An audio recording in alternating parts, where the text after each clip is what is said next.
Hello everyone, मैं लेके आई हूँ ओवर सब्जेक्ट का असाइनमेंट चैप्टर। तो आइए हम देखते हैं कि असाइनमेंट क्या होता है और इसके डिफरेंट केसेस क्या हैं और उन्हें अप्लाई करके भी मैं दिखाऊंगी आप लोगों को। तो असाइनमेंट क्या होता है? असाइनमेंट होता है लाइक फॉर एग्जांपल जॉब दिया है हमने वर्कर्स को। तो जॉब जब हमने वर्कर्स को दी है तो ये उनको असाइन होगी। तो this whole process is known as assignment. इसी तरह से हमारे डिफरेंट डिफरेंट क्वेश्चंस होंगे जिसमें हम डिफरेंट डिफरेंट जॉब्स को वर्कर्स को असाइन करेंगे, या फिर जैसे भी क्वेश्चन होगा उसी अकॉर्डिंग हमने असाइनमेंट करनी है, राइट। तो हमारा केस वन क्या है? Minimisation case. मिनिमाइजेशन केस में क्या होता है कि हमने कॉस्ट को रिड्यूस करना होता है। अब हर बिजनेस का मेन एम यही होता है कि कॉस्ट को रिड्यूस करना, जो भी प्रोडक्ट की कॉस्ट आ रही है उसको कम से कम करना ताकि उनको ज़्यादा से ज़्यादा प्रॉफिट हो सके। तो हमने कॉस्ट को रिड्यूस करना होता है मिनिमाइजेशन केस में। तो आइए मैं आपको एग्जांपल के साथ स्टेप्स भी बता दूंगी इसके क्या होते हैं, तो आप क्वेश्चन नोट कर सकते हैं इसका।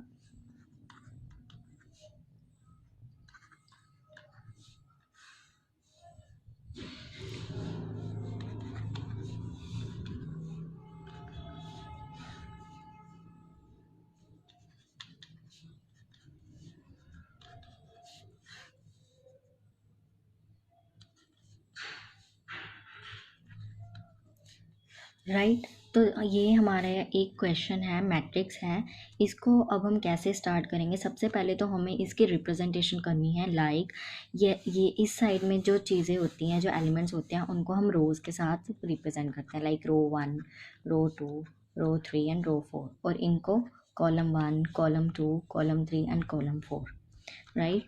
तो हमारा सोल्यूशन स्टेप वन क्या होता है? टू फाइंड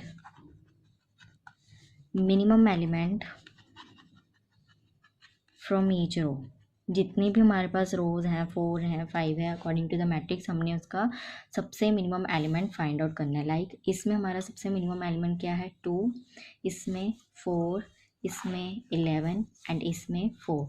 तो हम इसे नोट डाउन कर लेंगे ताकि हमें बाद में दोबारा से इसको फाइंड आउट करने में कोई टाइम वेस्ट ना हो, राइट गाइस। अब हम क्या करेंगे? स्टेप 2 में जो ये एलिमेंट्स को हमने फाइंड किया है वो उन्हीं की जो रोज हैं उनमें से हम रिड्यूस कर देंगे। रिड्यूस, और we can say subtract the selected minimum elements from their respective रोज,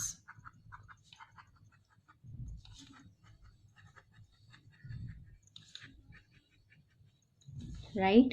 अब हमारी न्यू मैट्रिक्स भी बन जाएगी इसके साथ में, और आपको पता भी लग जाएगा कैसे होता है ये। लाइक फर्स्ट रो में से हमारा सबसे रिड्यूस्ड एलिमेंट क्या था? 2। तो अब हम इसको माइनस करेंगे इसी की रो में से।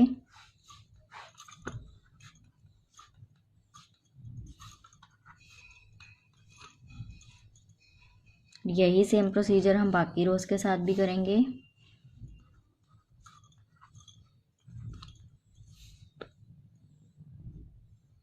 यहाँ पे हमारा थर्ड रो में था 11, यहाँ पे 4,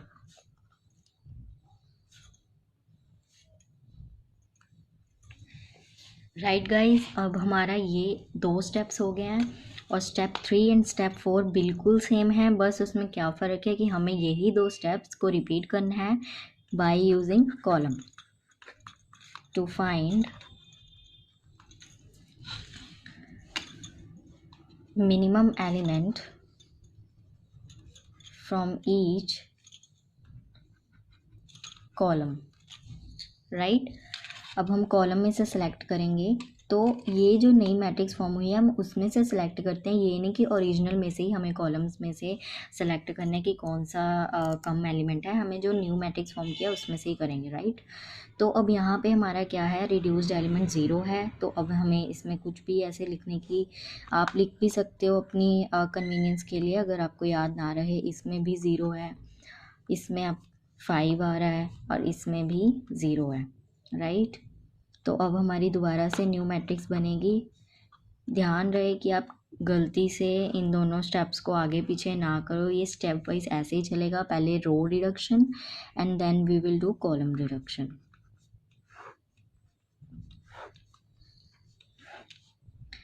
तो इसमें तो अगर 0 आउट ऑफ 0 तो सेम ही रहेगा सब कुछ, we are not to going change, right. यहाँ पे हमारा था 5, तो यहाँ पे हमारा रिड्यूस हो जाएगा और यहाँ पे भी सेम आ जाएगा क्योंकि 0 ही था हमारा मिनिमम एलिमेंट। तो ये हमारी आ गई new matrix after the column and row reduction. ठीक है, अब हम क्या करेंगे, step 4 is assignment, making assignment.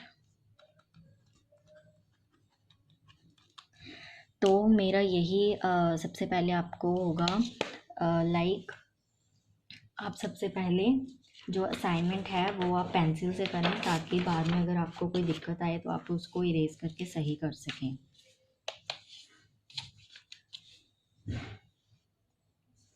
तो मैं यहाँ पे दोबारा नोट कर रही हूँ पिछले वाला आफ्टर कॉलम रिडक्शन जो था।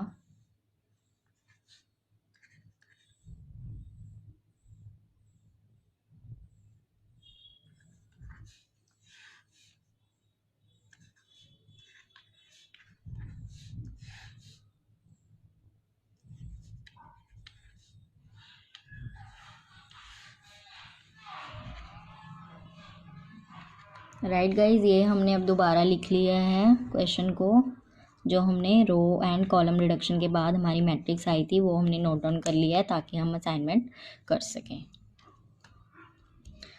तो असाइनमेंट करने के लिए हमें क्या चाहिए होती हैं, ज़ीरोस चाहिए होती हैं, और हमने बहुत ही केयरफुली, आप प्लीज़ ध्यान से सुनिएगा कैसे मैं करती हूँ। ठीक है, तो अब जैसे कि पहली बात तो ये है कि जिस रो में 1 0 होगी सिर्फ उसी में हम असाइनमेंट करेंगे, राइट। जैसे फॉर एग्जांपल अगर यहाँ पे 0 होएगी और यहाँ पे 0 होती तो हम उसको असाइनमेंट ना देते। तो ये बात का बहुत केयरफुली से ध्यान रखना है कि सिर्फ जिस रो में हमारी 1 0 होएगी हम वहीं से स्टार्ट करेंगे। ठीक है, तो सबसे पहले ये स्टेप भी जो असाइनमेंट्स देंगे, जो असाइनमेंट हम मार्क करेंगे, ज़ीरोस को मार्क करेंगे, वो हम रो वाइज ही करेंगे। सो फर्स्ट रो में हमारे पास 1 0 है तो हम इसको असाइनमेंट दे सकते हैं। अब हमारा इसके साथ एक और स्टेप ऐड हो जाता है, वो क्या कि हमें उसी कॉलम में और उसी रो में साइमल्टेनियसली देखना है कि कोई और 0 तो नहीं है, अगर वो है तो उसे कैंसिल कर देना है, राइट गाइज। अब हम दोबारा से रो वाइज देखेंगे। रो वाइज यहाँ पे हमारे पास 1 0 है, हम इसको मार्क कर देंगे। यहाँ पे कॉलम वाइज चेक किया, यहाँ पे रो वाइज चेक किया, there is no more zeros, तो हम नेक्स्ट स्टेप में प्रोसीड करेंगे। थर्ड रो में 2 ज़ीरोज़ हैं, अब हम इनको असाइनमेंट नहीं दे सकते, फोर्थ रो की जो 0 है वो कैंसिल हो चुकी है, तो अब हम कॉलम वाइज असाइनमेंट करेंगे, राइट। फर्स्ट कॉलम में कोई 0 लेफ़्ट नहीं है, सेकंड में कोई लेफ़्ट नहीं है, 3 में हमारे पास एक ही 0 है, बट अब इसकी रो में एक 0 एक्स्ट्रा है तो हम उसको कैंसिल कर देंगे। इसके कॉलम में कोई भी 0 नहीं थी, तो अब हम ये चीज़ करेंगे। अब हमारा कौन सा स्टेप आता है, स्टेप नंबर 5। उसमें क्या होता है, जो हमारे पास रोज हैं that contain no assignment that are to be ticked, right guys. जैसे यहाँ पे हमारी कोई भी असाइनमेंट नहीं हुई तो हम इसको टिक करेंगे और उसके बाद देखेंगे कि हमारी जो कैंसिल हुई हुई 0 है उसमें कहाँ पे असाइनमेंट हुई है, राइट, यहाँ पे है। ठीक है, तो इसको और इसी की रो को हम टिक कर देंगे। ठीक है, अब ये तो हमारा हो गया कॉलम एंड रोज को टिक करने का काम। अब स्टेप 6 में क्या आएगा, जो अनमार्क्ड रोज हैं, ठीक है, जहाँ पे टिक नहीं लगा हुआ, एंड मार्क्ड कॉलम्स हैं जहाँ पे टिक लगा हुआ है, उनको क्या करेंगे, कट करेंगे, राइट। तो ये हमारा एक रूल होता है, unmarked rows and marked column को कट करना, लाइक दिस वे। ठीक है, तो यहाँ पे हमारी ये कटिंग हमारी हो गई। आप देख सकते हैं कि यहाँ पे हमारा कोई भी मार्क्ड रो नहीं है, अनमार्क्ड रो है, और यहाँ पे हमारा जो मार्क्ड कॉलम है हमने उसी को क्या किया है, कट किया है। अब नेक्स्ट स्टेप क्या होगा, स्टेप 7, जो भी हमारे पास एलिमेंट्स बचे हैं 8 2 5 11 4 5 जो हमारी ये लाइंस के बीच में नहीं आते हैं, उनमें से हमें मिनिमम एलिमेंट को सिलेक्ट करना है। ठीक है, मिनिमम एलिमेंट अब इनमें से क्या है, 8 2 5 11 4 5 दैट इज़ 2। तो अब बहुत ही ध्यान से सुनिएगा, जैसे कि हम पहले लिख लेते हैं रो 1 row 2 row 3 row 4 for the new matrix, right. अब हम क्या करेंगे, जो ये ज़ीरो है, पहले तो आप क्या करें, जो ये बाकी के एलिमेंट्स हैं उनमें से ये रिड्यूस कर दें 2 को, लाइक हमने पिछले उसमें किया था। ठीक है,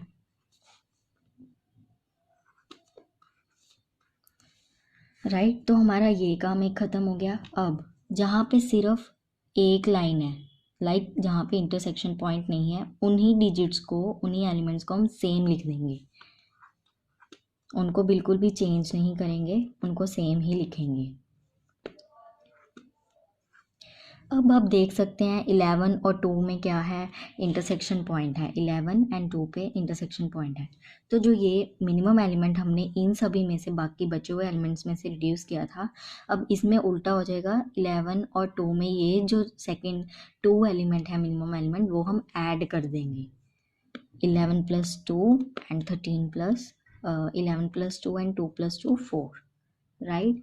ये बहुत ध्यान से मैं दोबारा से रिपीट कर रही हूँ आप लोगों को, जो बचे हुए एलिमेंट हैं उनमें से मिनिमम एलिमेंट को चूज़ करें, उसके बाद उनको सब्ट्रैक्ट करके लिखें, जो लाइंस इंटरसेक्टिंग पॉइंट पे नहीं आ रहे, जो एलिमेंट्स, वो एज इट इज़ नोट करें, और जो इंटरसेक्टिंग पॉइंट पे आ रहे हैं एलिमेंट्स, उनमें वो मिनिमम एलिमेंट को ऐड करके लिखें। ठीक है, तो ये अब हमारा दोबारा से न्यू मैट्रिक्स फॉर्म हो गया है for the further assignment procedure. अब वही असाइनमेंट प्रोसीजर हमें दोबारा रिपीट करना है। रो का देखेंगे, इसमें हमारी एक्स्ट्रा ज़ीरो है, इसको कैंसिल कर देंगे। फिर से हम रो में देखेंगे, यहाँ पे हमारी ज़ीरो है, फिर से हम रो में देखेंगे, यहाँ पे हमारे पास 2 ज़ीरोज़ है, हम ये नहीं करेंगे प्रोसेस, राइट। तो अब हम क्या करेंगे, कॉलम वाइज चेक करेंगे, कॉलम वाइज यहाँ पे हमारी 2 ज़ीरोज़ है, हम नहीं करेंगे, यहाँ पे हमारी 1 ज़ीरो है, हम इसको करके इसको कैंसिल कर देंगे, एंड लास्ट यहाँ पे हमारी 1 ही ज़ीरो बाकी थी, तो हमने इसको कर दिया, राइट गाइज। तो ये हमारा फुल जो क्वेश्चन है वो कंप्लीट हो गया है। जैसे 4 असाइनमेंट्स कंप्लीट हो गई हैं, राइट। 4 रोज 4 कॉलम्स 4 असाइनमेंट। एक रूल और होता है वेरी इंपॉर्टेंट, जिससे हमें पता लगता है कि number of columns and rows should be equal to number of assignments, right. अब जैसे हम देख सकते हैं कि यहाँ पे हमारी सिर्फ 3 असाइनमेंट्स हुई थी, तभी तो हमने इतना सारा प्रोसेस दोबारा से ये किया है फॉलो। ठीक है, जहाँ पे 3 हमारी असाइनमेंट हुई थी, बट रोज एंड कॉलम्स कितने थे, 4 थे। So we can not do this in this way, तो हमें ये बाकी का प्रोसीजर फॉलो करना पड़ा। तो अगर आपको मेरी वीडियो अच्छी लगी हो एंड आपको मेरा वीडियो समझ में आया हो, तो please subscribe, like and share. Thank you guys.